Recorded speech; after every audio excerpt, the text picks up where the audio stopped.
আসসালামু আলাইকুম। আশা করি সকলে ভালো আছেন। আজকে আমরা কথা বলবো ফিফা ক্লাব ওয়ার্ল্ড কাপ ২০২৫ এর সেমিফাইনালে প্রথম অংশগ্রহণকারী দুইটা দল, যে দুইটা দল কোয়ার্টার ফাইনাল থেকে সেমিফাইনালে কোয়ালিফাই করেছে, অর্থাৎ পিএসজি ভার্সেস রিয়াল মাদ্রিদ। যে ম্যাচটা অনুষ্ঠিত হবে সেই ম্যাচে পিএসজি এবং রিয়াল মাদ্রিদের কোন কোন প্লেয়ার কামব্যাক করেছে বা স্কোয়াডে কারা কারা থাকছেন অথবা স্কোয়াড থেকে বাদ যাচ্ছেন কারা কারা, এই বিষয়গুলো নিয়ে আজকে আমরা আলাপ আলোচনা করার চেষ্টা করব। শুধুমাত্র পিএসজি না, পিএসজি এবং রিয়াল মাদ্রিদ দুইটা বিষয় নিয়ে আজকে আমরা মোটামুটি খোলসা করে বলার চেষ্টা করব। তো প্রথমে শুরু করি পিএসজি দিয়ে। দেখুন, পিএসজির যে গত ম্যাচটা হলো সেই গত ম্যাচে কিন্তু 11 জনের মধ্যে 2 জন রেড কার্ড পেয়েছিল। সেই 2 জন রেড কার্ডের জন্য কিন্তু স্কোয়াডে মাত্র 9 জন ছিল। সে 9 জন নিয়েও কিন্তু তারা ম্যাচটা খেলে এসে ডমিনেট করে খেলে এসে উইন হয়ে তারা কিন্তু আজকে সেমিফাইনালে জায়গা করে নিয়েছে। অর্থাৎ আমরা এক্সপেক্ট করতেই পারি যে 2 জন রেড কার্ড পেয়েছিলেন তারা কিন্তু এই যে সেমিফাইনালের ম্যাচটা হবে সেই সেমিফাইনালের ম্যাচে কিন্তু থাকবে না। অর্থাৎ উইলিয়ান প্যাচো এবং লুকাস হার্নান্দেজ এই 2 জন কিন্তু রেড কার্ড পেয়েছিল গত ম্যাচে। অর্থাৎ সেমিফাইনালে যে ম্যাচটা হবে সেই ম্যাচে কিন্তু এনারা 2 জন কিন্তু সাসপেন্ড অবস্থায় থাকবেন, তারা কিন্তু খেলতে পারবেন না। এবং পিএসজির গোল পোস্টে থাকবেন ইতালিয়ান দেওয়াল জায়ান লুগি ডোনারুমাল। এখন যে 2 জন কোয়ার্টার ফাইনাল ম্যাচে, অর্থাৎ প্যাচো এবং হার্নান্দেজ, এই 2 জনের বিপরীতে স্কোয়াডে হয়তো জায়গা পেতে পারেন মার্কুইনোস এবং ড্যানিলো পারেরা অথবা মিলান স্কিনিয়ার। রাইট সাইড থেকে আশরাফ হাকিমি এবং মাঠের মাঝামাঝি জায়গা থেকে ভিতিনহা এবং বল কন্ট্রোলিংয়ের দিক থেকে ফাবিয়ান রুইজ পিএসজিকে কিন্তু আলাদা একটা শক্তিমত্তা এনে দিতে পারে। অর্থাৎ এই 3 জন, একজন রাইট সাইড থেকে, একজন মিড থেকে এবং ট্যাকেলের দিক থেকে অথবা বল ড্রিবলিংয়ের দিক থেকে, এই 3 জন কিন্তু খুব ভালো একটা কম্বিনেশন এনে দিতে পারে এবং পিএসজিকে ফাইনালে যাওয়ার সুযোগ হলেও হতে পারে। এখন জেনে আসি স্কোয়াডে কারা কারা ফিরে আসছেন বা কামব্যাক করছেন। নর্মালি ডেম্বলে কিন্তু কিছুদিন আগ পর্যন্ত ইনজুরির মধ্যে ছিলেন। তিনি কিন্তু কোয়ার্টার ফাইনালে আবার নতুন করে খেলা শুরু করেছেন এবং বেশ ফর্মে আছেন। এমনকি তিনি গোলও করেছেন কোয়ার্টার ফাইনালে। তিনি থাকছেন সেমিফাইনালের ম্যাচে। এছাড়া তরুণ তারকা ডিজায়ার ডোই এবং গঞ্চালো র্যামোস আক্রমণের ধারটা কিন্তু বৃদ্ধি করবেন। অন্যদিকে রিয়াল মাদ্রিদও কিন্তু বেশ ফর্মে রয়েছেন। গতবার চ্যাম্পিয়ন্স লিগে হারার পরে রিয়াল মাদ্রিদ কিন্তু মোটামুটি তাদের যে ভুলগুলো ছিল সেই ভুলগুলো থেকে কিন্তু আস্তে আস্তে কাটিয়ে উঠতে তারা কিন্তু খুব ভালো একটা ফর্মে আছে বর্তমানে।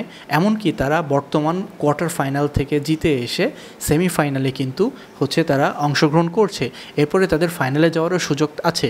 এখন ফাইনালে যেহেতু রিয়াল মাদ্রিদ ভার্সেস পিএসজি হবে, একজন চ্যাম্পিয়ন্স লিগের কিং অর্থাৎ রিয়াল মাদ্রিদ এবং অন্যজন পিএসজি, যারা এই বছর চ্যাম্পিয়ন্স লিগ ট্রফি অর্জন করেছে বা চ্যাম্পিয়ন্স লিগ ট্রফি জিতেছে। রিয়াল মাদ্রিদের গোল পোস্টে থাকবেন বা রিয়াল মাদ্রিদের গোল পোস্টকে অলঙ্কৃত করবেন তিনি থিবাউত কোর্টুইস। তবে তাদেরও কিন্তু ডিফেন্স লাইনে একটু দুর্বলতা আছে, শুধুমাত্র একটা জায়গা থেকে, কারণ একজন এখনও সাসপেন্ড অবস্থায় আছেন, তিনি জিন হুইজেন। সেজন্য অ্যান্টোনিও রুডিগার কিংবা ন্যাচো ফার্নান্দেজ এবং এডার মিলিটাও ডিফেন্স লাইনের দায়িত্ব কিন্তু নিতে পারেন। মিড লাইনে বা মিড মাঠে ভেলভার্দে এবং বেলিংহাম দুজনই কিন্তু মধ্যমাঠে অনেক বেশি শক্তির পরিচয় দিয়েছেন এর আগে। এছাড়া আক্রমণ ভাগে কিলিয়ান এমবাপ্পে এবং সেই সাথে ভিনিসিয়াস জুনিয়র, তারাও কিন্তু আক্রমণ ভাগটা সামাল দেবেন। অর্থাৎ তারা কিন্তু আক্রমণ ভাগে যথেষ্ট পরিমাণ অভিজ্ঞ এবং আমরা সকলেই তাদের নাম জানি, তারা সব জায়গায় পরিচিত। অর্থাৎ আমরা আশা করছি যে কিলিয়ান এমবাপ্পে অথবা ভিনিসিয়াস জুনিয়র, তারা আক্রমণ ভাগটা খুব ভালোভাবেই ট্যাকেল দিতে পারবে। এখানে একটা মজার বিষয় কিলিয়ান এমবাপ্পে কিন্তু এর আগে পিএসজিতে ছিল। তো পিএসজিতে থাকাকালীন তার উদ্দেশ্য ছিল মেবি চ্যাম্পিয়ন্স লিগ অর্জন করা বা চ্যাম্পিয়ন্স লিগ জয়ী হওয়া, কিন্তু অ্যাকচুয়ালি তার আসলে কপালে কোনো রকম চ্যাম্পিয়ন্স লিগ আসে নাই। তিনি আসলে যেই বছরই পিএসজি ছেড়ে দিয়েছেন তার পরের বছরে, অর্থাৎ এই বছরেই কিন্তু পিএসজি চ্যাম্পিয়ন্স লিগ জিতে ফেলেছে। অর্থাৎ bad luck for Kylian Mbappe. এখন আমরা জেনে আসি তারা অ্যাকচুয়ালি এই মৌসুমে অর্থাৎ পিএসজি এবং রিয়াল মাদ্রিদ তারা এই মৌসুমে আসলে কেমন পারফর্ম করেছে সেটা আমরা একটু জেনে আসি। দুইটা দলই এই মৌসুমে খুব ভালো কিন্তু পারফর্ম করেছে। প্রথমত পিএসজি, যে বর্তমানে ইউএফএ চ্যাম্পিয়ন্স লিগের উইনার বা ইউএফএ চ্যাম্পিয়ন্স যাই বলেন না কেন, তারা কিন্তু বর্তমানে ক্লাবগুলোর মধ্যে শীর্ষে অবস্থানে রয়েছে এবং সেই সাথে রিয়াল মাদ্রিদ ইউএফএ চ্যাম্পিয়ন্স লিগে বাতিল হয়ে যাওয়ার পরেও কিন্তু লা লিগাতে তাদের আধিপত্য কিন্তু এখনও পর্যন্ত অনেক বেশি। রিয়াল মাদ্রিদের দিকে তাকালে আমরা দেখতে পাই যে গঞ্জালো গার্সিয়া 5 ম্যাচে 4টি গোল করে সবাইকে চমকে দিয়েছেন। কিলিয়ান এমবাপ্পেও কিন্তু পিছিয়ে নয়। কোয়ার্টার ফাইনালে কিলিয়ান এমবাপ্পে কিন্তু বাইসাইকেল একটা কিক, যেটা খুব দুর্দান্ত ছিল, সেই বাইসাইকেল কিকের মাধ্যমে গোল অর্জন করে কিন্তু সেও তার শক্তিমত্তা জানান দিয়েছে সকলকে। এখন আমরা জানবো পিএসজি এবং রিয়াল মাদ্রিদের মধ্যে কতটি ম্যাচ খেলা হয়েছে, সেই ম্যাচগুলোর মধ্যে পিএসজি কতটা জিতেছে, রিয়াল মাদ্রিদ কতটা জিতেছে এবং কতটা ড্র হয়েছে, কতটা হার হয়েছে, সেগুলো আমরা এখন জানবো। তো চলুন এবার জেনে আসি। পিএসজি এবং রিয়াল মাদ্রিদের মধ্যে মোট 11টি ম্যাচ হয়েছে। 11টি ম্যাচের মধ্যে রিয়াল মাদ্রিদ উইন হয়েছে 6টা, লুজ হয়েছে 3টা এবং ড্র করেছে 2টা।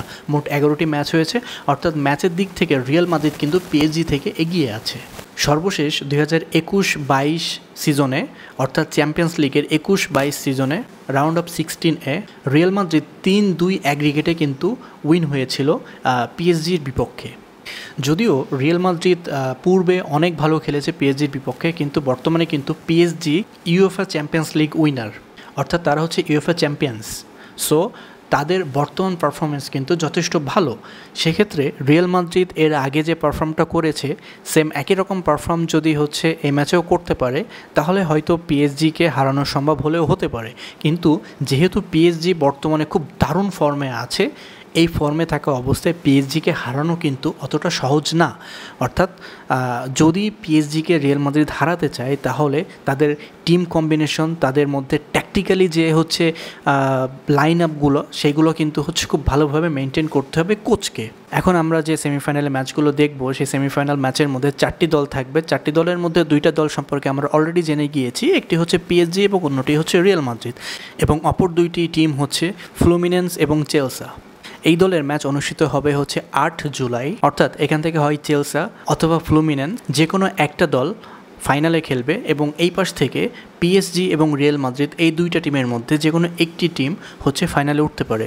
এখন পার্সোনালি যদি আমাকে প্রশ্ন করেন যে আমি অ্যাকচুয়ালি জিনিসটাকে কিভাবে দেখছি যে কোন 2টা দল ফাইনালে উঠতে পারে, তো প্রথমত আমার কাছে মনে হচ্ছে যে যেহেতু রিয়াল মাদ্রিদ এর আগে যখন চ্যাম্পিয়ন্স লিগ খেলা হয়েছে তারা খুব বাজেভাবে হেরেছে, তো তারা অবশ্যই এই জিনিসটার ক্ষতিপূরণ এখানে কিন্তু তারা করতে চাইবে। অর্থাৎ তারা চ্যাম্পিয়ন্স লিগ হয়তো জিততে পারে না, তারা ক্লাব ওয়ার্ল্ড কাপ সেটা জেতার সর্বোচ্চ চেষ্টা করবে এবং রিয়াল মাদ্রিদের সেই সক্ষমতা আছে।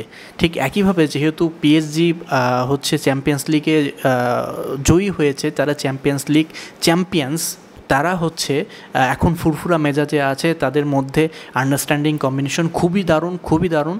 তারা কিন্তু বর্তমানে এই ফিফা ক্লাব বিশ্বকাপের অন্যতম দাবিদার, অর্থাৎ 2 দলই সেরা, কোনো দলই একে অপরের কম নাই।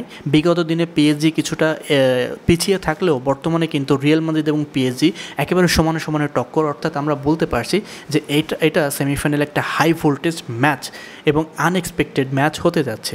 এর ফলাফল আমরা আগের থেকে কোনো কিছু ধারণা করতে পারি না।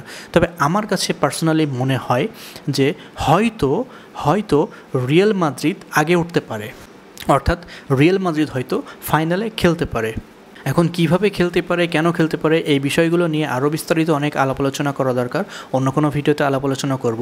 এবং আমি যদি অপর দিকে দেখি যে চেলসা এবং ফ্লুমিনেন্স, এই 2 টিমের মধ্যে আমার কাছে পার্সোনালি মনে হচ্ছে যে চেলসা হয়তো ফাইনালে উঠতে পারে এবং ফাইনাল রিয়াল মাদ্রিদ এবং চেলসার এই যে ফাইনাল ম্যাচটা, এটা কিন্তু হতে পারে, এটা আমার কাছে পার্সোনালি মনে হচ্ছে।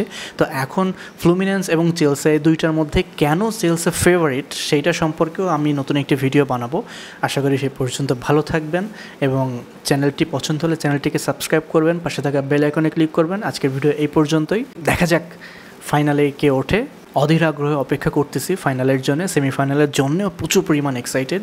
সো দেখা যাক প্রথমবারের মতো ক্লাব বিশ্বকাপ কে জয়ী হয়, কে চ্যাম্পিয়ন হয়।